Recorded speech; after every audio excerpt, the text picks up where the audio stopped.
Bienvenidos a esta nueva edición del podcast en español del Cato Institute desde Washington, D.C. Soy Daniel Reisbeck y hoy tenemos a una invitada muy especial. Natalia González es directora del Área Constitucional de Libertad y Desarrollo, que es un centro de pensamiento muy importante en Chile y que hace excelente trabajo en general y por cierto ha hecho también un excelente trabajo en todo lo que tiene que ver con esta nueva constitución y lo que se viene. Natalia, muchas gracias por estar con nosotros. Muchas gracias a usted, Daniel, por esta invitación y la oportunidad para hablar de un tema que la verdad es trascendental para Chile, para nuestro país. Así es, y seguramente más allá de Chile también. Quería empezar por preguntar, si uno mira objetivamente los resultados de Chile en términos de la economía, durante los últimos 20, 30 años, un crecimiento del PIB constante, PIB per cápita de los más altos de América Latina, de los dos o tres, ha liderado la región en términos de movilidad social, reducción de la pobreza, ni hablar, acceso a educación universitaria y muchas otras áreas. Entonces, mirando objetivamente, si este modelo ha sido tan exitoso y se debe a unas reglas de juego, ¿por qué los chilenos votaron hace menos de 2 años, casi un 80%, por deshacerse de la Constitución? Y básicamente, ¿qué nos trajo a este momento que estamos a puertas el domingo de un nuevo plebiscito para ver si aprueban una nueva constitución? Es muy interesante tu pregunta, Daniel, porque cuando uno mira los datos de las encuestas de las preferencias de la población, hasta antes de lo que aquí en Chile se llamó el estallido de octubre del año 2019, el tema constitucional, en términos de preocupación ciudadana, que estuviese en las preferencias de la ciudadanía como una cuestión de la que había que hacerse cargo de manera sine qua non, no estaba. De hecho, si tú miras la última encuesta del Centro de Estudios Públicos, que es una encuesta bastante reputada aquí en Chile, el tema constitucional no alcanzaba en términos de prioridades ni cerca del 3%. Incluso post el estallido, ese mismo año, demuestra que las preferencias de la ciudadanía seguían ubicando a la Constitución en los últimos lugares. Del orden del 7% de la ciudadanía manifestaba que ahí estaba el corazón de los problemas y que había que entonces cambiar o migrar hacia una nueva Constitución. Yo tengo la impresión, Daniel, que lo que aquí ha ido ocurriendo en Chile hace muchos años ya, por lo menos 10, 12 años atrás, es que hay un grupo de intelectuales, de élite, te diría yo, más identificados con una izquierda más radical, más extrema, que vienen instalando la cuestión constitucional como si esta fuera el centro del debate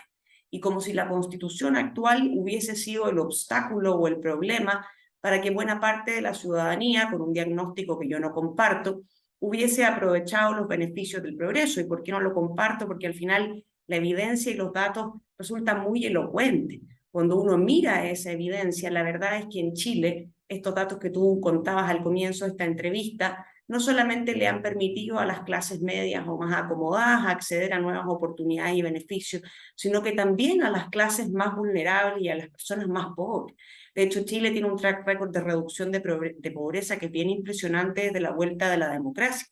Hasta antes del estallido, nosotros alcanzamos a tener un 8% de pobreza y dependiendo cómo tú la midas, si multidimensionalmente o no, partimos con cerca de un 60% de pobreza. A mí no me parece que el centro de la discusión chilena esté en la cuestión constitucional. Yo creo que la constitución que nosotros tenemos hoy, la actualmente vigente, ha permitido alternancia en el poder, ha permitido que en Chile gobiernen personas de derecha, personas de centro izquierda, ha permitido a su vez, como tú bien decías, un track record de progreso que tiene inigualable en Latinoamérica y ha permitido gobiernos con pesos y contrapesos que le ha dado no solamente seriedad a la política chilena, sino que cabida a las distintas ideas que se manifiestan en esa clase política.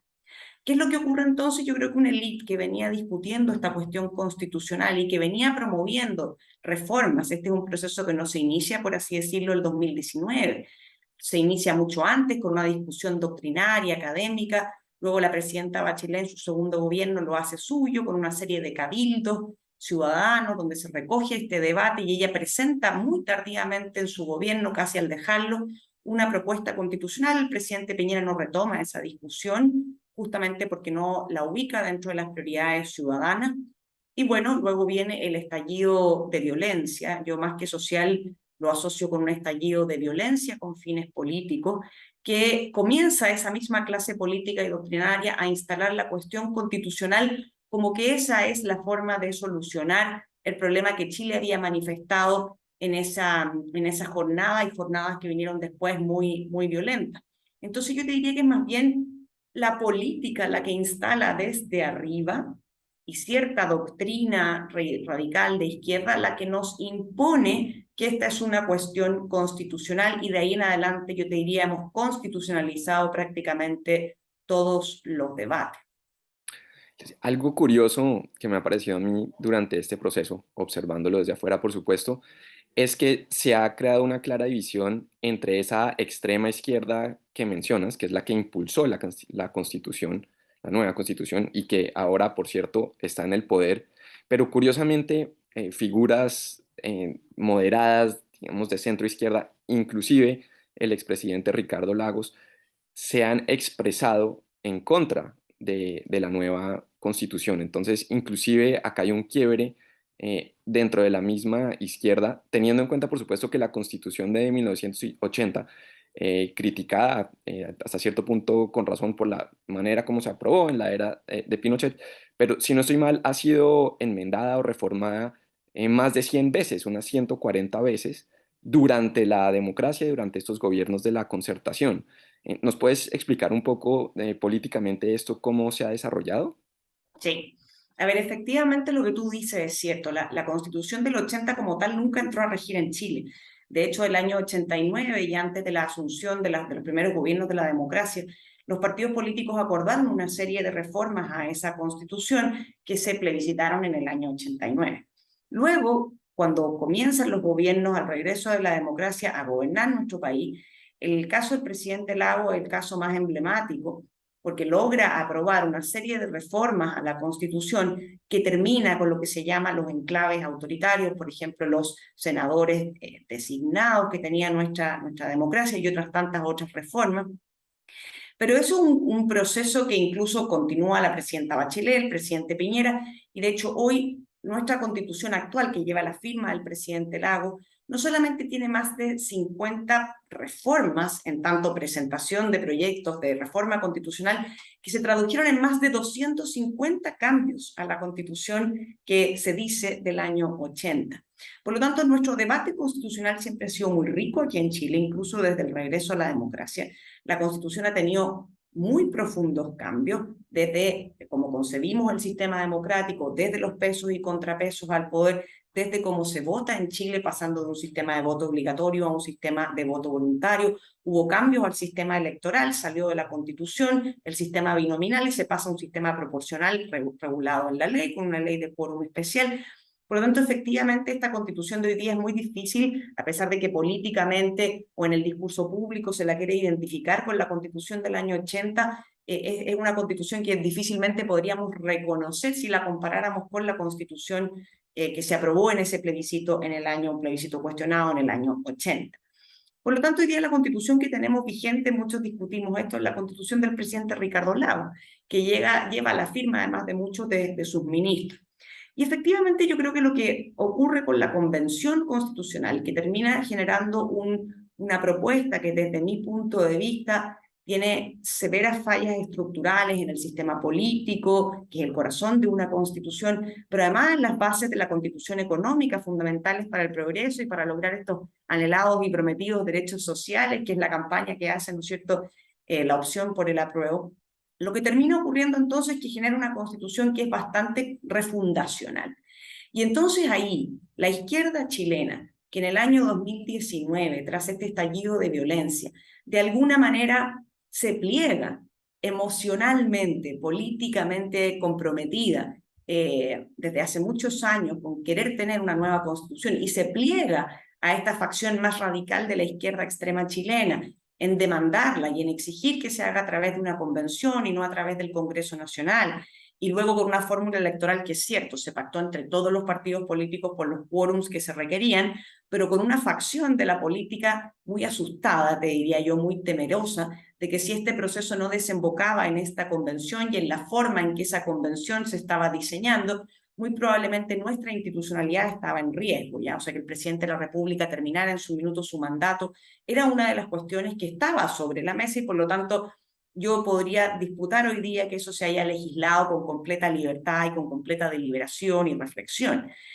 ¿Qué termina entonces este proceso refundacional con una constitución, una propuesta refundacional? Y eso hace que la izquierda en Chile hoy, después de 2 años de, yo te diría, lamentablemente haber estado muy hacia un extremo, y digo lamentablemente porque los 2 años que pasan no son gratis para la discusión pública, pero hoy de alguna manera despierta y se da cuenta que este no es un proyecto que favorece ni a la comunidad nacional, ni al progreso, ni incluso los propios anhelos que ellos tienen con un Estado social y democrático de derecho. Entonces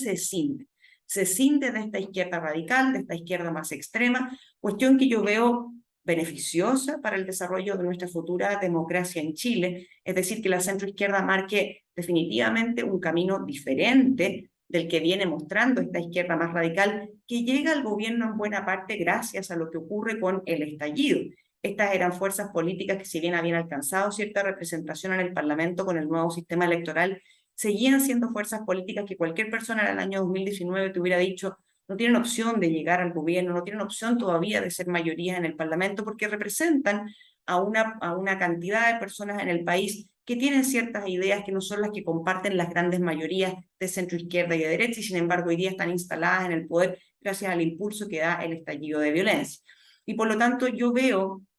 que en este proceso de imponerse la opción del rechazo el día domingo pudiese ocurrir algo virtuoso, Daniel, y que espero que así ocurra, que es que la centroizquierda recupere el sitial de las ideas que había defendido durante los gobiernos de la concertación, asumiendo, por cierto, los nuevos desafíos que nos imponen estos años y la modernidad, y la centroderecha también recupere sus convicciones y sean capaces en conjunto de lograr esas mayorías que durante 30 años hicieron de Chile el país que tenemos hoy. Claro, quiero hablar ahora un poco de qué pasa si gana un lado, si gana el otro el próximo domingo, pero antes quiero preguntar, hablas de los fundamentos de la Constitución actual que crean las reglas de juego que permitieron este gran desarrollo de Chile en las últimas décadas. ¿Cuáles son esos fundamentos, por ejemplo, en términos de defensa de la propiedad privada? Y cómo la nueva Constitución, con toda esta serie de derechos, llamados derechos sociales, em, como dices, muy conectado con la violencia que se vio hace unos años, que por cierto, mal llamado estallido social, un eufemismo, que fue similar a lo que se ha visto en otros países de la región, ¿no? Entonces, ¿nos puedes hablar un poco de esos fundamentos de la Constitución actual versus la que quieren aprobar el domingo? Sí, mira, la Constitución actual chilena desde sus primeros artículos pone a la persona en el centro y pone a las agrupaciones que las personas formamos libremente para buscar y perseguir el desarrollo de nuestros objetivos también al centro de la regulación constitucional. ¿Qué significa eso? Que para la Constitución actual somos las personas los principales motores, los principales movimientos de cambio, somos las personas quienes de alguna manera nosotros con nuestras familias, con nuestras asociaciones que formamos, como te decía, libremente, quienes buscamos esos objetivos y tenemos la legitimidad para hacerlo. Y entonces la Constitución actual pone en el centro a la persona y sus libertades, y dentro de esas libertades resguarda muy robustamente el derecho a propiedad, la libertad de asociación, la libertad para emprender, resguarda a los ciudadanos del accionar arbitrario y discrecional del Estado con una serie de reglas que no es que le impidan, porque ahí también hay un mito, una mitología en Chile de que el Estado está atado de manos bajo nuestra Constitución. Eso no es verdad. De hecho, el gasto público en Chile ha crecido más de 13 veces desde el año 90 y el aparato público ha crecido acordemente. Pero lo que sí hace es que cuando el Estado va a intervenir en la sociedad, en la economía, le pone ciertas reglas que hacen que para la democracia no sea tan sencillo esa autorización. ¿Y a qué me refiero? Que, por ejemplo, si el Estado quiere ser empresario, la Constitución actual exige que el Congreso apruebe esa actividad económica del Estado, pero con una ley de quórum calificado que no es más que la mayoría en ejercicio de los parlamentarios. Pero además le dice, si usted Estado va a actuar en la economía, no puede discriminar arbitrariamente en materia económica y además tiene que actuar bajo las mismas reglas que actuaría una empresa del sector privado cualquiera. Con eso se resguardan valores como la libre competencia, como la libertad de emprender, la competencia leal. Bueno, y lo que hace esta propuesta constitucional, a mi juicio, es todo lo contrario. De hecho, cuando uno ve los primeros artículos de la propuesta constitucional, quien está en el centro ya no es la persona, sino que es el Estado, ¿ya? Y no es el Estado al servicio de la persona tampoco, como lo dice la Constitución actual, sino que es más bien un Estado desplegado, un Estado social y democrático de derechos, pero que tiene el deber preferente, y él propiamente, de promover y de tomar todas las acciones que sean necesarias para que las personas gocen de igualdad de oportunidades en el ejercicio de sus libertades y derechos, en vez de que seamos las personas y las asociaciones que nosotros formamos quienes tengamos ese primer deber y el Estado con una acción más bien de apalancar que esas oportunidades se originen. Como la Constitución nueva, esta propuesta, pone al Estado en el centro, entonces acto seguido ocurren una serie de cosas. Nuestros derechos y nuestras libertades entonces se debilitan en pos de este nuevo rol del Estado. Y por eso es que, por ejemplo, el derecho de propiedad en la propuesta de Constitución que se nos viene ofreciendo para votar ahora el 4 de septiembre, debilita fuertemente el derecho de propiedad. ¿Y por qué? Por varias razones. Por ejemplo, el estatuto expropiatorio, que hoy día está contenido de manera robusta en la Constitución actual y que dice que si a mí me expropian me van a pagar la pérdida patrimonial efectiva, bueno, en la nueva Constitución propuesta se transforma en el justo precio. Pero no es el justo precio, Daniel, a lo alemán o a lo europeo, porque aquí no se define qué es lo que va a ser el justo precio. Y si tú no defines lo que es el justo precio y cambias una definición objetiva, que era la pérdida patrimonial efectiva, lo que yo entiendo como abogado y con estudios en derecho constitucional es que entonces tú no quieres decir lo mismo, ¿ya? Y este justo precio entonces lo va a definir el legislador. Y este es un legislador que define por mayoría simple y con un sistema político en que los derechos de propiedad de las personas no son materia de lo que se llama la Cámara de las Regiones o del Senado, sino que simplemente el Congreso de Diputadas y Diputados definiendo qué es lo que es este precio justo. Pero además, por ejemplo, pierde protección constitucional la propiedad industrial, que es una tradición constitucional chilena desde el año 1925, reconocer y ampararla bajo la protección constitucional. Entonces, ¿qué ocurre con eso? Que las marcas, las patentes, los secretos industriales que hoy día están amparados por la ley chilena, podrían el día de mañana sufrir mermas y transformarse en permisos precarios porque ya no encuentran el amparo constitucional que tienen a la fecha. Pero luego, Daniel, curiosamente se produce una cosa que es bien reveladora de la propuesta constitucional, que es más bien identitaria, que es que así como a los chilenos se nos debilita el derecho de propiedad en general, a los pueblos indígenas o originarios, que se les eleva a la categoría de naciones por un Estado plurinacional, se les reconoce una especial protección de la propiedad. Y esa especial protección de la propiedad, lo dice textual la propuesta de Constitución, les da un derecho preferente a la restitución de sus tierras ancestrales. Se crea para ello una comisión ad hoc que el presidente de la República tiene que designar si se aprueba esta propuesta, sin ningún otro contrapeso de poder designando a sus miembros. Y esta es una comisión que va a proponer, dice, cuáles son las tierras que se van a restituir, pero resulta que el resto de los poderes públicos en Chile tiene que implementar esa propuesta, no puede disputarla, es decir, es una propuesta vinculante. En un país que tiene un alto grado de mestizaje, nuestra población indígena llega al 12% y donde no viven en reservas o en territorios especiales, esto significa una tremenda incertidumbre. Pero además, Daniel, cuando tú creas un Estado social y democrático de derechos, debilitando el derecho de propiedad y reforzándolo en materia económica, donde además no le pones los resguardos de que no discrimine arbitrariamente, de que actúe como bajo las reglas del derecho común cuando actúa como un privado, y además creas un sistema tributario en la Constitución que señala que deben perseguirse objetivos de justicia material y social, bueno, eso tiene un corolario entonces en el derecho de propiedad, ¿no es cierto? Porque un Estado que requiere ser más robusto y tiene un derecho de propiedad debilitado, va también vía la imposición de tributos y de impuestos debilitar la actividad económica de los privados. Luego, ¿para qué voy a ahondar? Pero hay una serie de regulaciones en materia agrícola y en materia minera y respecto de los recursos naturales que no generan certeza jurídica de los inversionistas, Daniel. Y este es un país que en buena medida depende de la minería y de la agricultura en términos de sus exportaciones, no solamente para llegar recursos al fisco, sino que para progresar económicamente. Y cuando tú debilitas las bases de la certeza jurídica y das malas señales a esos inversionistas, posiblemente lo que va a ocurrir es que el tan anhelado progreso, que además es necesario para la satisfacción de mejores aspiraciones sociales, también lo vas a poner en juego. Entonces, son dos propuestas, una vigente, otra en ciernes que tenemos que votar, que realmente reflejan distintas concepciones de la realidad, distintas concepciones de las personas, del Estado y de las libertades de los ciudadanos para conseguir sus objetivos, lo que hoy día está en juego. Bueno, precisamente quería preguntar acerca de este concepto del Estado plurinacional y también de la amenaza a la minería,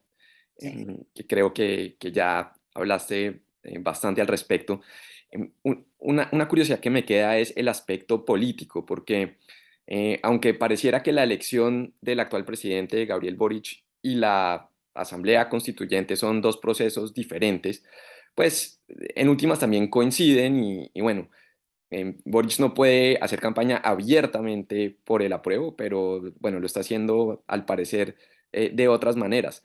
¿Hay ahí alguna conexión? Es decir, el futuro político de Boric y esta rama de la izquierda está atado al futuro de esta nueva constitución.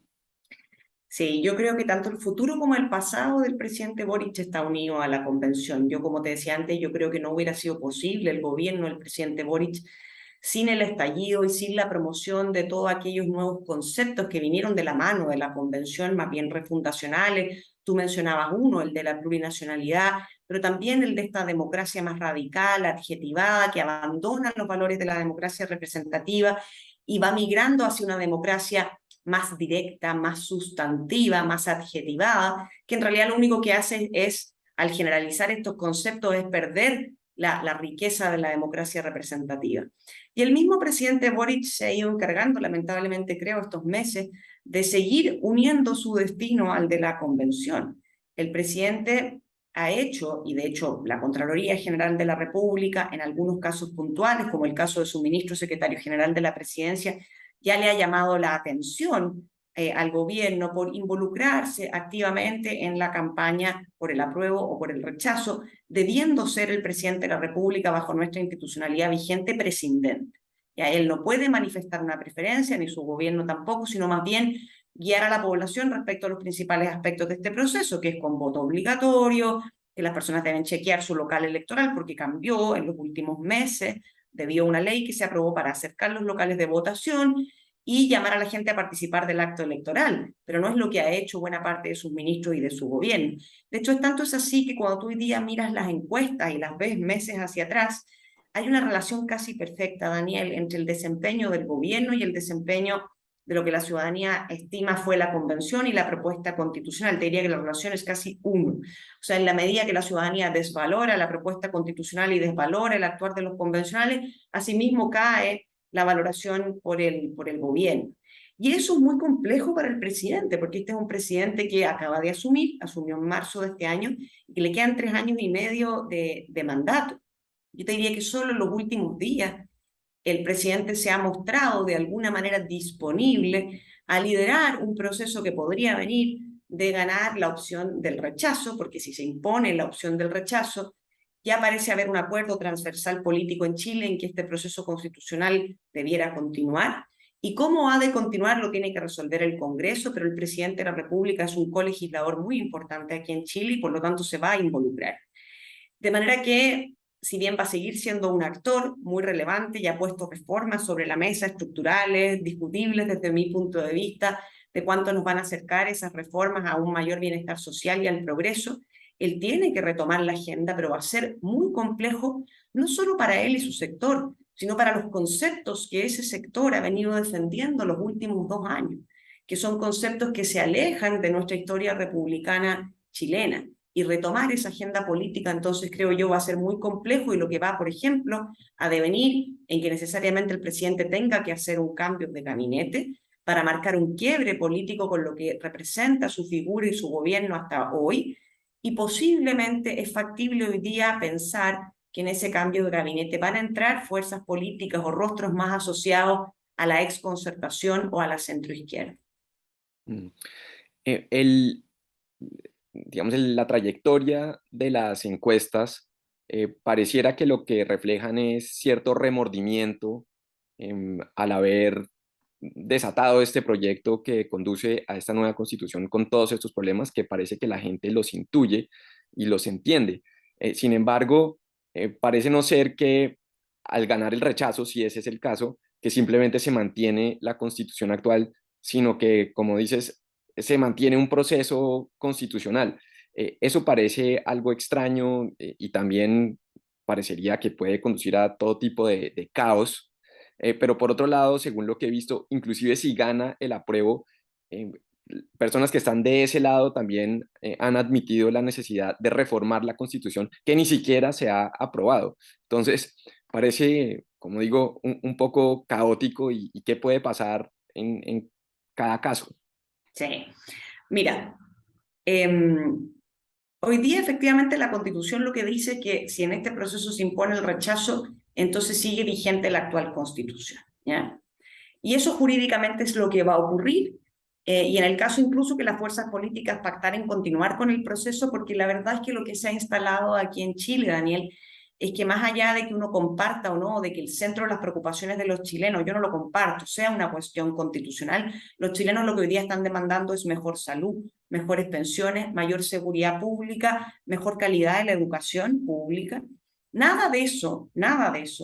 tiene un resorte constitucional en la constitución vigente actual, ¿ya? De hecho, tú podrías, y el ministro de Hacienda ha sido muy honesto en eso de este gobierno, emprender reformas más o menos progresistas en todas esas áreas sin necesidad de un cambio a la constitución vigente, ¿ya? La constitución vigente tiene un planteamiento bastante amplio y permite la participación y la colaboración de la sociedad civil en todas estas áreas, abriendo el campo y alcance de oportunidades para los chilenos hoy día, para elegir, por ejemplo, quién administra nuestros fondos de pensiones, para elegir si los niños van a un colegio público o privado, para elegir un sistema de salud público o privado. Muchas de esas opciones se cierran en la propuesta constitucional que viene, y más bien opta por un sistema público. Pero lo que esto te demuestra es que tanto personeros de gobierno reputados internacionalmente, como el ministro, por ejemplo, Marcel, que te dicen que no es necesario un cambio constitucional, lo que sí te muestra es que la clase política, lamentablemente en Chile, ha constitucionalizado todos los debates, ¿ya? Y lo que hoy día se instala es que, como en el plebiscito de entrada del año 2020 se impuso casi por un 80% que los chilenos querían tener una nueva constitución, bueno, entonces la clase política ha dicho, nos vamos a hacer cargo de aquella demanda, de aquella demostración de preferencia, y aunque hoy día se imponga el rechazo, vamos a continuar con el proceso. Ahora, a tu pregunta de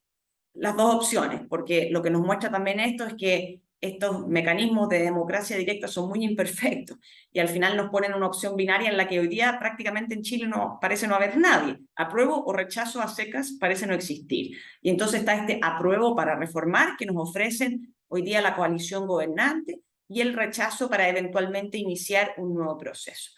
Yo creo, Daniel, que institucionalmente el rechazo para iniciar un nuevo proceso, si es que así lo pactan las fuerzas políticas, es a mi juicio el camino institucionalmente más seguro y equilibrado. ¿Por qué? Porque de imponerse el rechazo el día domingo, nuestra institucionalidad, tal cual como la conocemos, sigue vigente, con sus luces y con sus sombras, pero sigue vigente. Y es la institucionalidad robusta que conversábamos al principio de esta entrevista que nos ha permitido estar hoy día parados en Latinoamérica donde estamos, ¿ya? Por lo tanto, yo quiero ser muy clara de que si gana el rechazo aquí no hay un quiebre institucional, no se derrumban nuestras instituciones y no quedamos parados en una plataforma de inestabilidad. No, eso no es así. Lo que sí puede ocurrir es que pueden haber brotes de violencia, brotes antisistema, como los hemos visto en los últimos años, pero no con el alcance y la profundidad que tuvieron en el año 2019, porque la ciudadanía también ha crecido, ha reflexionado y ha madurado y ha entendido que por ahí no es el camino,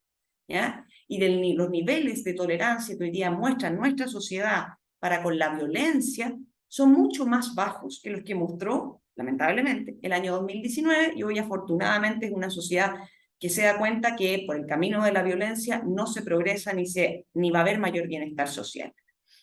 Entonces, si triunfa el rechazo, yo lo que sí espero, y las fuerzas políticas están dando muestras de aquello en el debate público, es que si vamos a continuar con la discusión constitucional, que parece condición sine qua non para los próximos años en Chile, es que se aprendan las lecciones de un debate mal llevado y mal habido en la Convención Constitucional.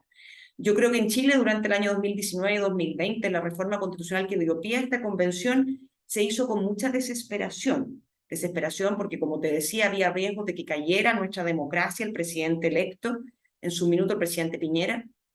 y entonces se legisló apresuradamente sin mayor reflexión y eso llevó a que, por ejemplo, los independientes pudiesen participar igual que un partido político. Llevó a que se sobrerepresentaran los pueblos indígenas en Chile, que son solo un 12% y llegaron en algunos casos a representar más de 1000 veces a un elector de una de las comunas más grandes de Santiago Centro.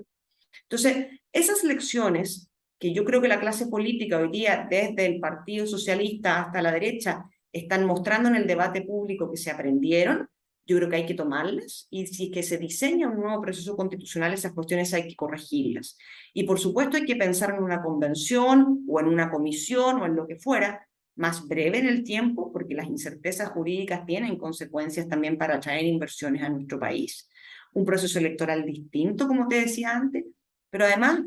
ojalá que se debata en un periodo, hoy día ya hay suficientes insumos, Daniel. Está la propuesta de la convención, está la constitución vigente, está el proyecto de la presidenta Bachelet, un periodo más breve para que podamos salir de esta discusión y yo creo entrar en lo que sí corresponde, que son los debates de las políticas públicas, donde ahí está el verdadero dolor de la ciudadanía. En el caso del apruebo, a mí me ocurre una cosa muy distinta, que es que si se aprueba esta propuesta constitucional, el escenario que vamos a enfrentar sí podría eventualmente calificarse como un Big Bang. ¿En qué sentido? En que vas a tener una propuesta aprobada que es muy refundacional, termina con bastantes de las instituciones de la democracia representativa tal y como la conocemos en Chile. Buena parte de esa propuesta entra a regir de inmediato, Daniel. Hay algunas que tienen normas vigencia diferida, pero buena parte no, ¿ya? Entra a regir al tiro. Entonces, en tanto entra a regir al tiro, tú tienes que empezar a implementar aquello. Se promete desde la prueba para reformar que se van a hacer a su vez reformas, y reformas no menores, ¿ya? Reformas a los sistemas de justicia, reformas a la concepción de la plurinacionalidad, reformas a los mecanismos de seguridad y orden público como estados de excepción constitucional que permiten hoy día resguardar el orden público en la macrozona sur de Chile, que está siendo afectada por grupos anarquistas, violentistas, fuertemente armados. Entonces, al mismo tiempo que tú implementas, quieres reformar todo esto, pero además en un contexto procedimental en que esta nueva constitución que se nos propone puso muchas trabas para reformarlo. Y las trabas no vienen por los quórum ni por los eventuales plebiscitos que se piden. Cada vez que queramos reformar sustancialmente la Constitución hay que pasar por 4/7 del Congreso, pero además plebiscitarla. Pero sino porque además, como se le dio mucha relevancia a los pueblos originarios, hay que consultarles esas reformas constitucionales y además, desde nuestro análisis, habría que obtener su consentimiento previo, libre e informado, porque estarías alterando derechos que esta propuesta constitucional les ha reconocido. Y entonces yo me pregunto, Daniel, si esos pueblos originarios que hoy día lograron una victoria en la Convención Constitucional estarían dispuestos a dar su consentimiento para retroceder en muchas de las concepciones que hoy día la centroizquierda, habiendo podido en la Convención haber hecho algo para que ello no ocurriera, hoy día se nos ofrece que eso se va a echar pie atrás y yo me pregunto si esos pueblos originarios van a estar disponibles. Cualquier persona a la cual se le reconoce un privilegio jurídico, incluso constitucional, como es este caso, creo yo, tiene todos los incentivos puestos para que ese privilegio se materialice. Y por lo tanto, me parece a mí que el camino de las reformas en ese contexto no solo es inviable procedimentalmente, sino que habiéndose impuesto un triunfo del apruebo, creo que se debilitan los incentivos de quienes hoy día promueven esa opción en el plebiscito para efectivamente reformar. Es distinto una promesa electoral para que suba tu opción en las encuestas, a que después que una vez esa opción se impuso, realmente perseguirla con ahínco, con todas estas dificultades que te estoy comentando existen. Muy interesante. Y para terminar, tú mencionas el orden público y también me llama la atención que últimamente en Chile ha habido una serie, una ola, digamos, de crimen que según entiendo no es normal o no ha sido normal en las últimas décadas, tipo asaltos en la calle, en plena luz del día. Y este tipo de cosas que son más normales en el resto de la región, pero también hemos visto una serie de ataques terroristas en el sur del país. Y también, curiosamente, que dices que se espera que pueda haber violencia si gana el apruebo. Y también me llama la atención porque en varios países ya uno espera violencia después de unas elecciones, pero solamente si gana un lado, si gana el otro no. Entonces ahí hay una especie de chantaje constante, en mi opinión. Pero ¿hay alguna relación entre, digamos, este deterioro del orden público y la incertidumbre política que está viviendo Chile y que ha vivido los últimos años? Sin duda, Daniel. A ver, si uno hiciera como una especie de cronología y va desde hoy hacia atrás, el hecho que durante el estallido de violencia en Chile, en octubre del año 2019, buena parte de nuestra clase política no hubiera sido capaz de condenar esos hechos de violencia, de aislarlos, de respaldar políticamente a las fuerzas de orden y seguridad, que por cierto actúan y tienen una institucionalidad que les permite actuar. Pero cuando la clase política está permanentemente amenazando con demandas internacionales por eventuales violaciones a los derechos humanos, los que incurran las fuerzas de orden y seguridad, que por lo demás, hoy día, 2, 3 años después, muchas de esas querellas o judicializaciones se han caído en los tribunales y se han demostrado ser completamente falsas, como que, por ejemplo, habían aquí en Chile en el año 2019 instalados centros de tortura tras el estallido. Todo eso se comprobó que no era así. Incluso el director, quien encabezaba el Instituto Nacional de Derechos Humanos, ha hecho presente aquí en Chile en estos últimos meses cuestiones que son realmente alarmantes, de cómo el instituto era amenazado para tomar ciertas posiciones políticas para señalar hacia afuera que aquí en Chile sí habían violaciones sistemáticas de los derechos humanos cuando no las habían. Él hoy día está fuera de su cargo y tiene la libertad para revelar estas presiones y estas amenazas. Entonces, cuando tú tienes una clase política que de alguna manera no solo contextualiza, sino que es benevolente con la violencia, una violencia que claramente tuvo fines políticos. Cuando luego la política trivializa toda la institucionalidad y comienza a usar, por ejemplo, las herramientas de las acusaciones constitucionales para intentar derrocar a un gobierno de turno, sin derrocarlo por la fuerza, pero derrocándolo mal usando los instrumentos de nuestra institucionalidad, intentando sacar a todos los ministros del encuadre político con el que contaba el presidente Piñera. Y luego tú te vas más atrás y te das cuenta de la actitud que ha tenido nuestra clase política, quienes participan en el debate público respecto, por ejemplo, de establecer en Chile una cuestión tan razonable como es una nueva ley de migraciones que ordenara el flujo migracional que está teniendo Chile, porque es un país atractivo, obviamente, para la región, y que tuviésemos mecanismos efectivos para expulsar a aquellas personas que entrasen a Chile rompiendo esas reglas. Bueno, cuando todo ese debate se termina permeando con ciertos caracteres de buenismo o con poca seriedad institucional, bueno, tú hoy día terminas en una realidad, ¿no es cierto?, en que la política lamentablemente no solo validó, sino que se hizo parte, de alguna manera, de ese actuar violento. Los problemas de orden público en la macrozona sur, en la Araucanía, vienen desde hace mucho tiempo. Eso no se puede achacar a lo que está ocurriendo ahora, pero sí se ha profundizado y sí se ha intensificado enormemente, igual que los problemas de delincuencia. Aquí en Chile, este último